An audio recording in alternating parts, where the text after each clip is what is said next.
Du Trisac. Est-ce que vous avez mis une citrouille devant chez vous pour l'Halloween? Mais si c'est le cas, jetez-la pas, on va en avoir besoin. On a avec nous Sadiq Khaloufi, qui est professeur à la Faculté des sciences de l'agriculture et de l'alimentation et chercheur à l'Institut sur la nutrition et les aliments fonctionnels de l'Université Laval. Monsieur Khaloufi, bonjour.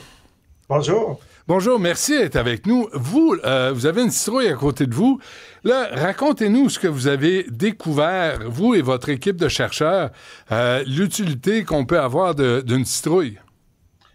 En fait, c'était comme je l'expliquais à votre collègue, c'est-à-dire il y avait comme moi je travaille beaucoup sur la valorisation des rejets agroalimentaires. Donc j'essaie de valoriser tout ce qui est, par exemple, tout ce qui est fibres. Donc je l'extrais des végétaux pour utiliser ces fibres dans enrichir, par exemple, les yogourts ou bien faire des soupes un peu plus épaisses. Donc changer la texture des aliments pour les rendre beaucoup plus appétissants.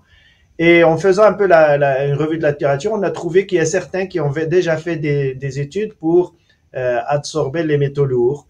Et donc, j'ai dit à mon étudiante, pourquoi pas voir les fruits qui ont beaucoup plus, leur corps est beaucoup plus épaisse pour les essayer, voir qu'est-ce qu'ils peuvent donner comme absorption des métaux lourds.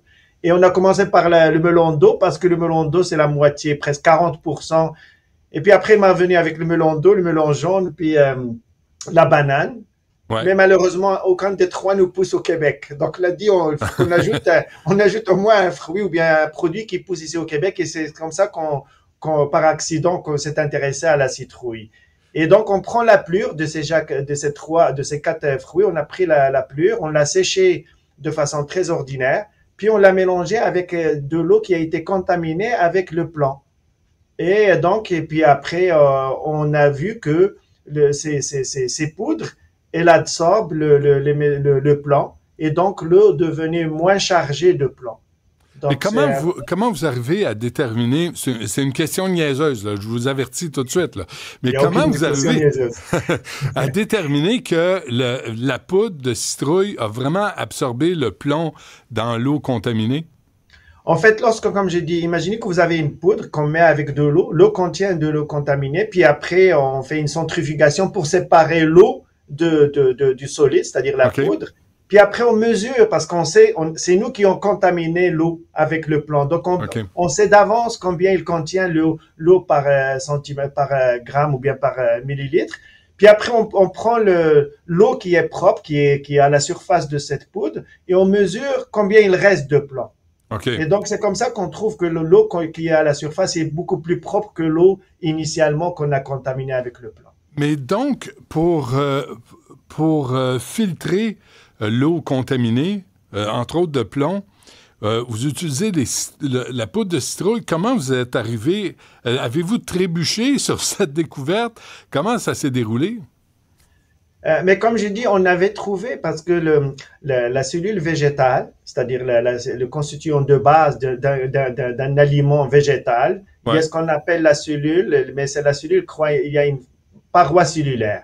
Et cette paroi cellulaire, elle est constituée principalement ce qu'on appelle la cellulose, l'hémicellulose, c'est décomposé un peu, la pectine, puis donc c'est ces trois, et la lignine, ce qu'on trouve aussi dans le bois, c'est-à-dire on peut aussi se décomposer. Mais cette cellule, la composition dépend d'un produit à un autre. Et comme j'ai dit, lorsqu'on a fait la revue de la littérature, on a trouvé que certains, ils ont déjà utilisé la pectine qui est extraite de certains végétaux, et il absorbait déjà certains métaux lourds. Mais nous, au lieu de faire on fait un peu le chemin complexe, c'est-à-dire aller extraire que la pectine pour absorber. On a dit pourquoi on ne la prend pas en entier et voir s'il va garder cette propriété d'absorption. Donc c'est ça un peu la surprise, c'est-à-dire on n'a pas besoin d'aller faire des purifications pour chercher l'ingrédient, c'est la cellule végétale elle-même. Elle est capable d'absorber avec une efficacité qui est très, très proche de 100%. Dans notre cas, c'était entre 96 et 99% qu'elle absorbait. Monsieur Khaloufi, là, ça, c'est vraiment extraordinaire. À quelle utilisation peut-on l'employer?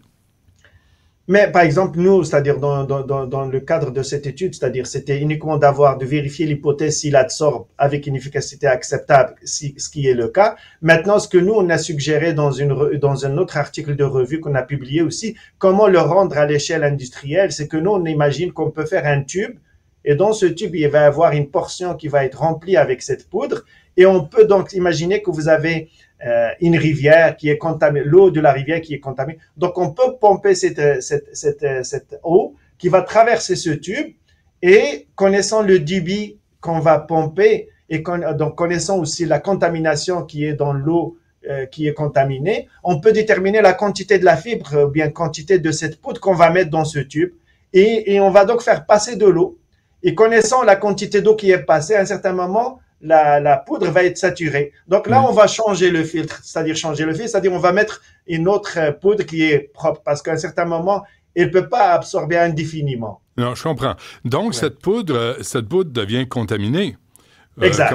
Comment on s'en débarrasse? On l'enfouit, on la brûle, qu'est-ce qu'on fait? C'est une excellente question. D'ailleurs, lorsqu'on a soumis l'article, c'est une des questions qui nous a été soulevée. Et puis nous aussi, on a pensé à ça. Donc, il y a deux choix qui peuvent s'opposer. Il y a peut-être plusieurs, mais les deux qui peuvent être facilement, c'est qu'on peut incinérer cette poudre et par conséquent, on peut récupérer le plomb. Et le plomb, il a des utilisations. Donc, c'est la première, c'est-à-dire on peut l'incinérer parce que l'incinération, ça permet d'abord d'avoir une quantité moindre parce que lorsqu'on va faire l'incinération, on part d'une tonne, ça va devenir quelques poussières.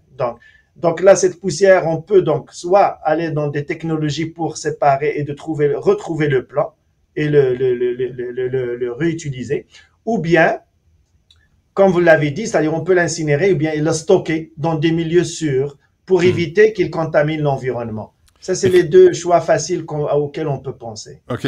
Monsieur Khaloufi, quand vous parlez de métaux lourds, là, vous parlez du plomb. Est-ce qu'il y a d'autres métaux? Oui, il y a l'arsenic, il y a le mercure, il y a toute cette famille de contaminants, c'est-à-dire c'est tous des métaux lourds. C'est-à-dire, mais nous, l'exercice ou bien l'expérience qu'on a fait avec cela, c'est beaucoup plus le plomb parce que selon la revue que nous avons fait aussi, c'est un des contaminants le plus répandus. C'est le plomb.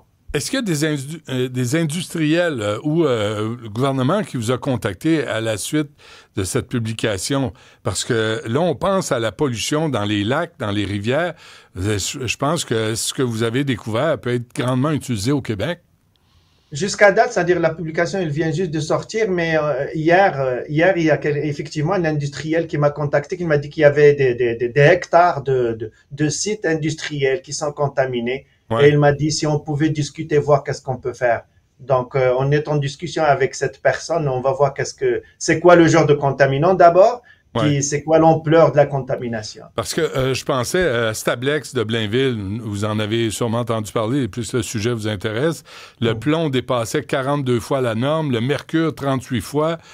Stablex à Blainville, votre découverte, ça pourrait alléger les conséquences sur l'environnement? Ah, certainement. C'est-à-dire, nous, on l'a fait, comme j'ai dit, pour inclure quelque chose qui pousse à Québec. Mais maintenant qu'on a le proof of concept, c'est-à-dire on est sûr que ça fonctionne. Maintenant, il faut donc construire un beau projet pour voir comment valoriser, parce que aussi, il faut pas oublier que il y a 3 ans, il y a un producteur dans la région de Gatineau, lui, il produit les citrouilles. Mais il m'a dit, il a beaucoup de pertes, c'est-à-dire non seulement que les consommateurs les achètent puis ils les jettent, mais lui-même dans sa ferme, il se retrouve une fois que Halloween est fini, il se trouve avec plein de citrouilles qui se trouvent dans le champ. Qu'est-ce qu'on fait avec? Il m'a appelé mais à l'époque, moi, j'avais beaucoup plus une approche beaucoup plus alimentaire, c'est-à-dire on peut faire du jus, des smoothies, du purée, des conserves, des confitures. Mais malheureusement, c'est des petits producteurs. Moi, je pense que ça serait intéressant qu'ils se réunissent pour faire un beau projet. On valorise la citrouille comme telle et après la plure, parce que selon Statistique Canada, j'ai trouvé on produit aux alentours de 100 millions de kilogrammes de citrouilles par année. Ouais. Imaginons 100 millions, la plure, c'est uniquement 7%, c'est 7 millions de kilogrammes par année. Ah oui. Donc, c'est beaucoup. Mais dites-moi la vérité, avez-vous déjà mangé une soupe à la citrouille? C'est pas mangeable. Non, mais la citrouille, ça se mange pas, là. Ça goûte rien. C'est des histoires de grand-mère, ça. Il n'y a rien à faire avec la citrouille. Mais je vous invite à venir ici, vous allez l'apprécier. Venez me voir, on peut vous préparer une bonne soupe. Non, je vous garantis qu'on a des...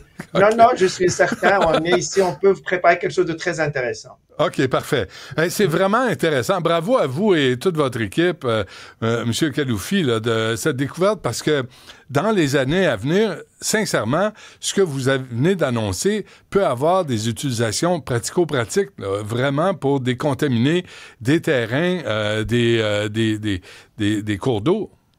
Mais certainement. C'est-à-dire, l'objectif, c'est ça. C'est comme j'ai dit, nous, on a donné un peu, on a fait la démonstration que ça marche. Maintenant, il faut voir un beau projet dans lequel on peut faire, comme on dit, on passe du laboratoire à l'échelle industrielle et Ouais. l'application comme vous avez dit, dans les rivières, bien là où c'est contaminé. Je me demandais une chose avant qu'on se quitte, M. Oui. Kaloufis. Quand vous avez des découvertes comme ça, est-ce que vous célébrez? Est-ce que vous sortez le champagne? Est-ce que vous allez au restaurant?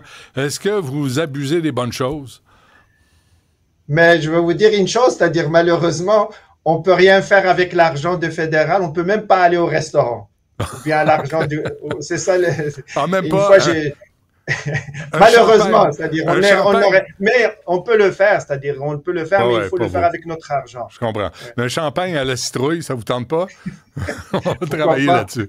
OK. Hey, mais un gros félicitations, bravo à toute l'équipe. Sadiq Kaloufis, qui est prof à la Faculté des sciences de l'agriculture et de l'alimentation, tout ça à l'Université Laval. Un gros merci, lâchez pas. Tout le plaisir est pour moi, puis comme vous avez dit, je suis pas le seul, il y a toute une équipe, puis je les félicite aussi. Merci beaucoup. Certainement.